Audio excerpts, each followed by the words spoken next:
Hey everybody, Grayson from Poke Profit. Today, I want to talk about three different things. So first off, we're going to touch on specialty set booster bundles a little bit because I did the update today. Then I want to look at a couple things moving up and down in price. Just make note of what's going on there. And finally, we will discuss the Sword and Shield era booster box move that could potentially be starting. And I'll expand a little bit on what I mean when we get to that. But starting off with the specialty set booster bundles, not really too much to say. Most of these were up over the past 2 weeks, some of them by a decent amount, 15, 20%. In terms of sales volume, supply, not really too much has changed. It's all in the same range, essentially, where we were a couple weeks ago. I think the only notable move out of a lot of these specialty set booster bundles, Black Bolt sales volume was up 11, 12%, I want to say. And that's considering that the booster bundle was up around 15% as well in terms of market price. So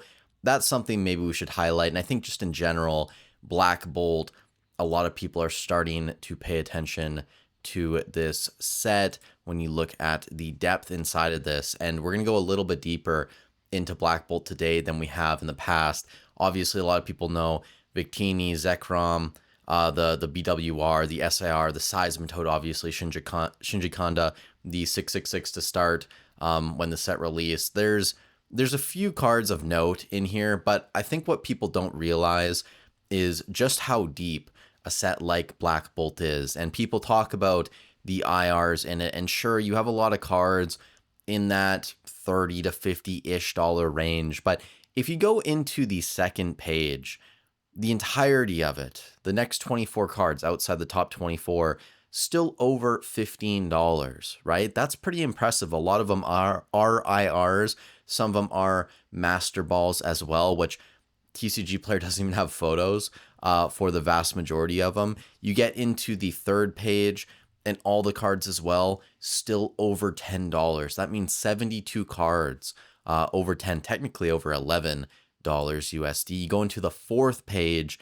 and you still have 7, 8, 9, 10 cards. So 82 cards in total right now, according to TCG Player, over $10 in value. It's incredibly deep. And even outside of that, you still have a ton of illustration rares in that $5 to $10 range. For example, Panpour, you have Darmanitan, then you have Golurk in here, Timepole, a lot of Pokemon that I'm not too familiar with at all. But hey, if you pull these cards, it adds a little bit of value. It's good for the opening experience, in my opinion. Even what are we on now? The fifth page?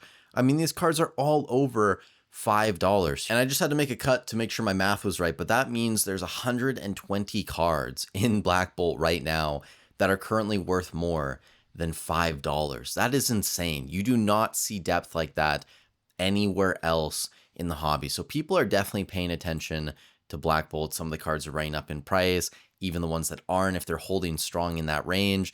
It's a really sick opening experience. And with Prismatic starting to run, with Ascended Heroes obviously running as well, people might look at Black Bolt and go, hey, 125, 130 bucks for an ETB, a booster bundle, $70. It's still relatively cheap compared to a lot of the market. So that's what's going on there with specialty set booster bundles. Nothing crazy to report, business as usual.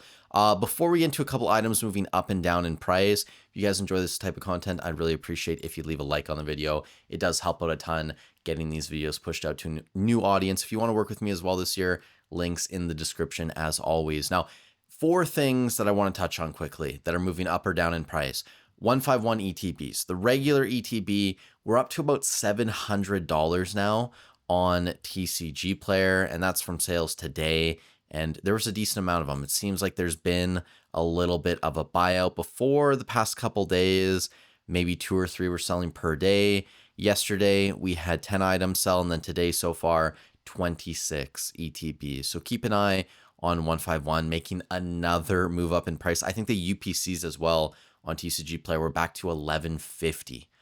It's insane. Like, nobody saw this coming, honestly. Anyone who says they saw this coming, they're lying. Nobody expected 151 regular ETBs to be $700, not even halfway through 2026. So the run up on some of these products, it's ridiculous. The other one too, Obsidian Flames regular ETBs, $325. Another buyout happening here. You can see yesterday 76 ETBs sold, and then today currently only 7. So most of this was yesterday and the day before, 23 on May 5th. And if we look at sales data, yeah, 350 all day long, right? Obviously, the Charmander promo moving up in price. I think just in general, Obsidian Flames gain a little bit more scarce. But should this have moved from 270 to 350? I don't know. I'm curious, by the way, if any of you guys own regular Obsidian Flames ETBs, what are you going to do with the product now? Are you going to continue holding? A lot of these ETBs in general running up now, we're getting close to 15x MSRP on some of them. Like, that is a big deal, in my opinion. After that, Destined Rivals. Now, this one got pumped over the past week. It's now coming back down. The reason for that, the restock is hitting regular Destined Rivals ETBs, even in Canada, Walmart Canada. I don't know if anybody actually was able to get product. Maybe it all went to botters. It was at $101.92 Canadian. So if you guys are in Canada and you were able to get some product, definitely let me know. If you were able to buy at that price too, and you're wondering, I do think it's probably a pretty decent hold. I'm not a huge fan of mainline set ETBs, but I think Destined Rivals in general, because we aren't getting booster boxes, if you got the booster bundles, if you're getting in cheap on the ETB reprint, it might be a decent way to build exposure to Destined Rivals. And also, I think the ETB is a pretty cool artwork, right? It's the colors, black and red, the PC version being inverted. You have Giovanni and Mewtwo on there. I think overall, there's a lot of things going for this. Sure, you could argue the promo could be better. It's a Wobbuffet, which they could have chosen a worse Pokemon, let's be honest. But I think that's really the only thing that you could point to complain about this product. But either way, if you're buying at $100 Canadian, I think it's going to be fine. The final product moving down currently and then back up, every day is a new adventure on TCG Player. The prismatic SPCs, obviously the restocks are hitting. I think last night, Double Infinity Gaming had these for 280 USD.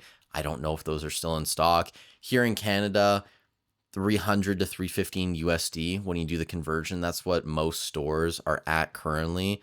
I think most of them realistically are probably closer to 315 than $300. We'll see what happens though. Maybe those prices come down a little bit as more stock hits the market. I think overall, this is a really solid long-term hold.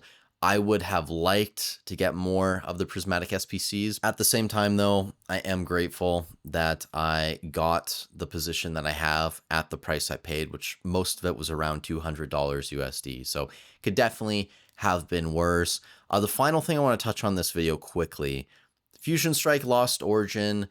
These boxes are starting to move on TCG Player, which is a big deal. This really hasn't happened in a fairly long period of time that we've seen a little bit of a buyout on these products. I don't think it's a massive buyout, and I don't expect this to be a huge deal. But again, maybe a week from now, things change, more money floods into these products. When I did the Sword and Shield booster box update yesterday in the spreadsheet, that was only a few hours after this buyout started to happen on TCG Player. I really didn't see anything crazy going on eBay. Now, a week from now, could that change? Potentially, right? Generally, TCG Player moves first. Then you see people move to eBay, go to Facebook, and start to buy out those markets. So I think there will be a little bit of lag time. And next week, I think we'll probably have a better idea of ultimately where the Sword and Shield era pump is going to end up. I think Alex made a pretty decent point yesterday on our live stream, which, by the way, thank you to everyone who came out and supported that. It was a great time. With institutional money moving into the space, funds being built around sealed collectibles and slabs, the money needs to be allocated. It has to go somewhere. So you would think at a certain point that money is going to flow into the Sword and Shield era, and we could see some pretty crazy growth on some of these boxes. But could be wrong. Time will tell. You guys let me know in the comments down below what you think. With that said, thank you guys so much for watching the video. Thank you so much for supporting the channel as well. We will be back tomorrow to talk about specialty set ETBs as well, and maybe some other things. So until then, stay safe wherever you are in the world, and I'll catch you in the next one.